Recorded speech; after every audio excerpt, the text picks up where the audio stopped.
তোমরা TikTok চালাচ্ছ, PUBG খেলতেছো, free fire খেলতেছো, মেয়ে নিয়ে পড়ে আসো। তোমরা কিভাবে উম্মাকে নেতৃত্ব দিবা? নামাজ পড়তেছো না, সাপ্তাহিক সম তো রাখো না মনে হয়, আল্লাহ ভালো জানেন। দান সদকা কতটুকু করো আল্লাহ ভালো জানেন। কোরআন তেলাওয়াত করতে শিখতেছো না, কোনো আলেমের সোহবতে যাও না। ইউটিউব, অনলাইন, ফেসবুক, ব্যাস, দ্যাটস অল।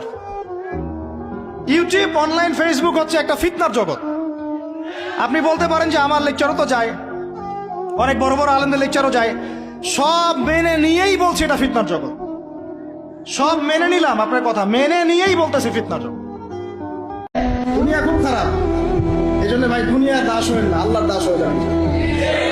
দুনিয়ার পিছনে ছোটেন না। আল্লাহ আপনাকে দুনিয়া পায়ের সামনে এনে দিলেন, আপনি আল্লাহর হয়ে যান, দুনিয়া আল্লাহ আপনাকে পায়ের সামনে এনে দিলেন। যার মাথায় এই চিন্তা আছে আল্লাহ যা লিখেছেন এটা হবে, যা লিখেন নাই সারা দুনিয়ার মানুষ মিলে সেটা হবে, সিম্পল।